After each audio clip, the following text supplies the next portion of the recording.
Lasers and genitals. Welcome back to Curiosity Forge. I am the Curiosity in the Forge, and I appear before you after having gazed upon the grim countenance of the Jackson Hewitt kiosk for a short time. Today is the day we start working on the striking anvil. I've got my welds acceptable enough to do what I need to do with them here. Of course, they're nowhere near where I'd like them to be, but I can't keep sitting on this and not do anything about it, so we're going to start working on welding this thing up. I'm going to try to keep this at a fairly short video, just for ease of watching, and because this is going to be an insanely repetitive activity. But I am going to go to the shop. I am going to get the flappy wheel on the angle grinder out and make some clean spots on the steel for the weld to take to, and go ahead and get fired up on it. So I will have you back with me as soon as the steel's cleaned up and ready to party. Alright folks, got them stacked up here on top of the anvil, and I'm fixing to go in for the first tack welds on the corners here, just to keep everything in place while I get the first few stitch welds made. And we'll see how this goes. I'm hoping that I'm happy with the bead penetration and what I see out of the puddle. Avenge my death.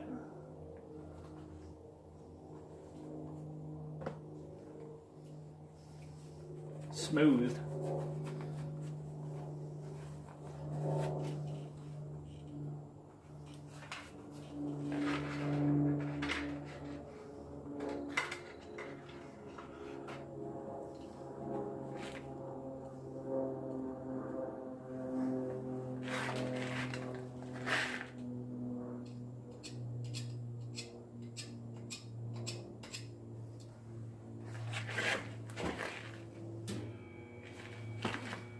It helps if you turn the power on. Tip from a professional.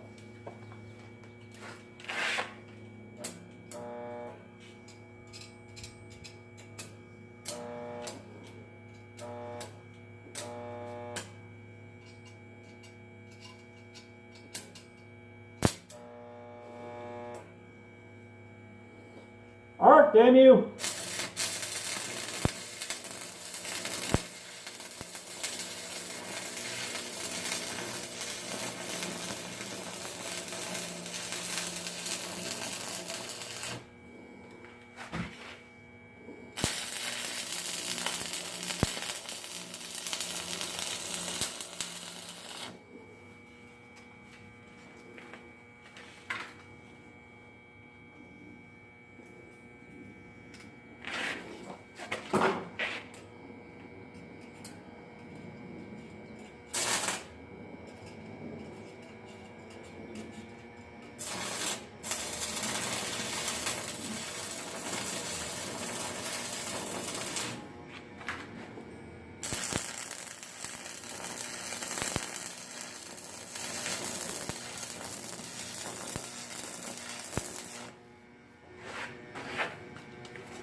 Alright, I'll be back after I scrub these off and see whether or not we got anything good. Alright, I think we're going to be alright. So my first step is going to be some stitch welds. And that's a bead, gap, bead in the back. Well, basically bead here, bead here, bead here, and basically take it in small sections so that too much heat in one area doesn't pop one of the corners up or do some weird unpredictable crap I don't want it to do. And while I'm working, that's going to be preheating this chunkus of steel so that the welds just get better and better as we go. But it looks like it bit down pretty good in here so far, and that was with just trying to jam stuff in the corner to hold it still while I continue with the next operation. So I'll be back after some stitch welds are done, and we'll take a walk around and see what we got and how ugly the beads ended up being. Alright folks, so the first pass of stitching welds is on. It doesn't look spectacular by any stretch of the imagination, but I'm starting to get the hang of this. Just some issues with the way the beads are being laid down, and I think I'm getting there, but the upshot is there's enough penetration on these to hold everything still while I make all my passes, and I don't have to worry about constantly rotating it. But I will show you the ugliness I've created so far.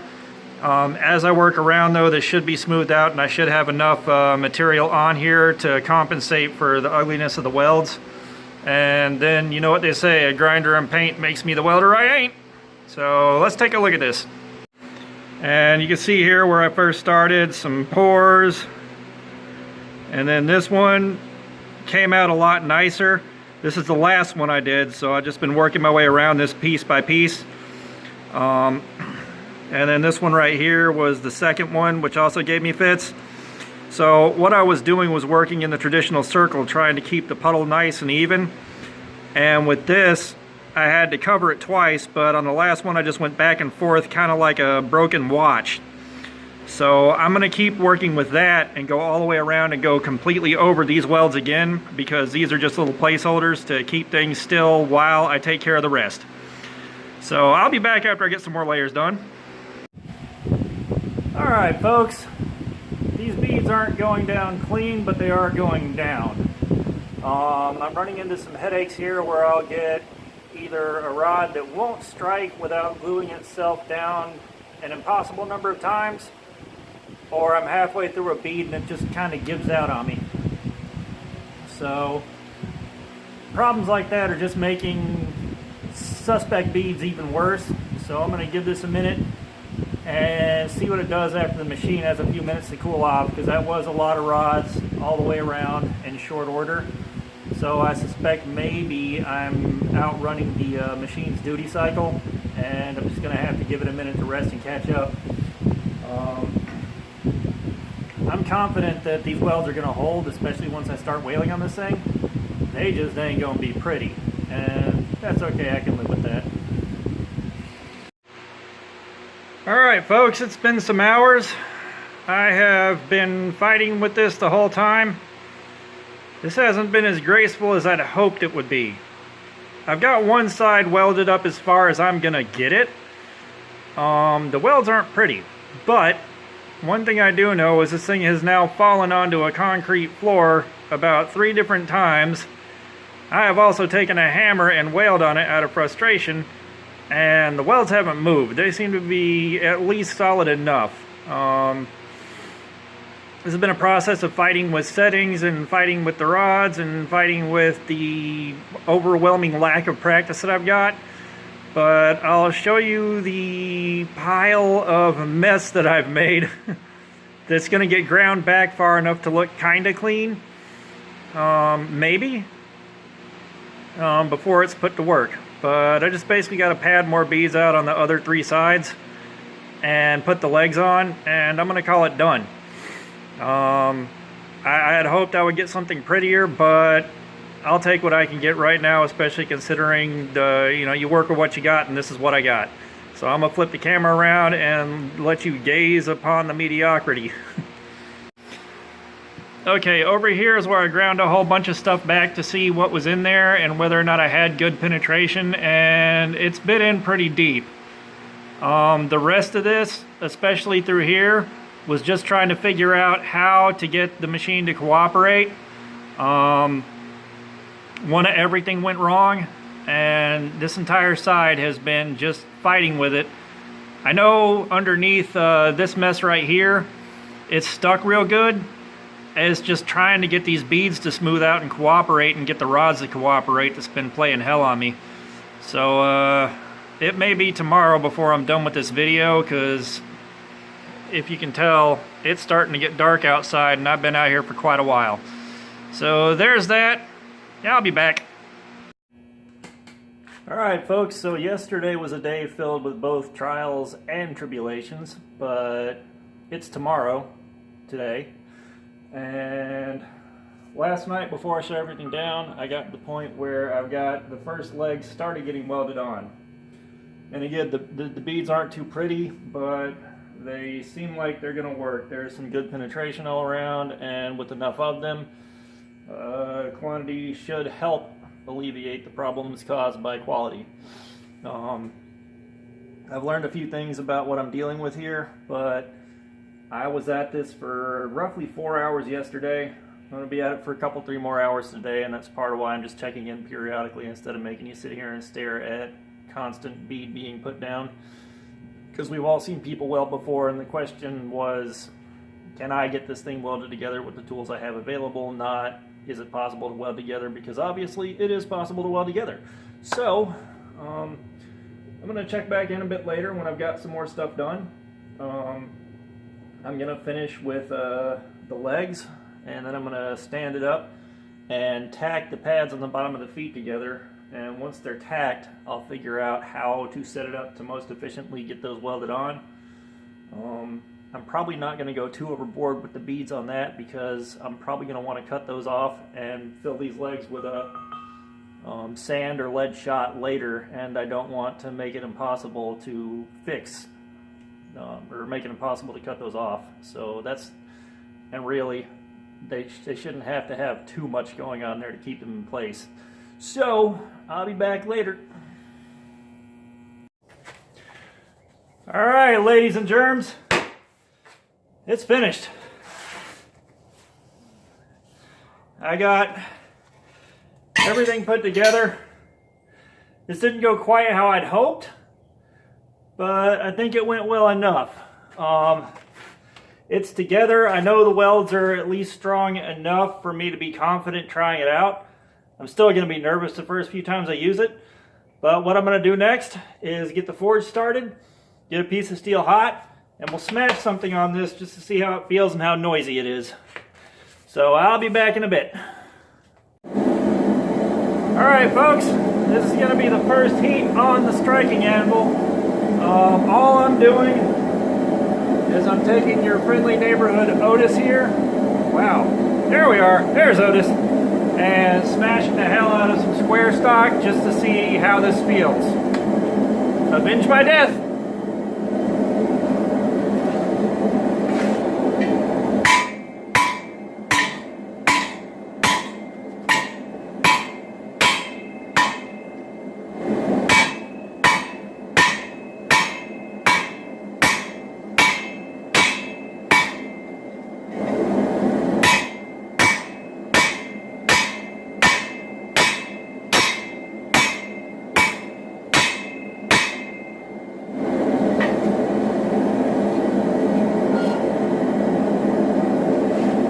Pretty loud, but everything feels solid on it. Pretty sure it's going to take whatever I do to it. We'll take one more heat and then go back to the war room. Alright, let's play a little bit more with the new toy.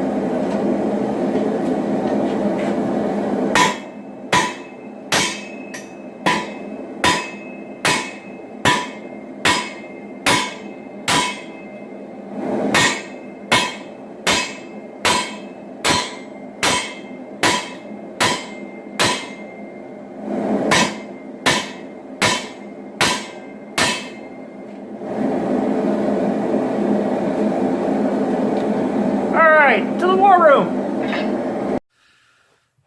Alright folks, I know that wasn't a whole lot of ultra captivating video, but people asked me to at least do some video while I was making the striking anvil. There's a lot that I learned in that process though. One of those is what happens when you push that machine and those welding rods well past their design purpose. I think those rods were like 20 to 45 amp rods, and I had them cranked all the way up to 90 to get as much bead penetration as possible, which caused about 1 million problems. One of those, you start welding and the rod starts drooping like this, pulling the tip of the electrode away from the work and making life a lot more difficult. I also learned that I'm still a lot of practice away from being as good as I want to be. Although, to be fair, some of that could be chalked up to the difficulties with the equipment. I don't know.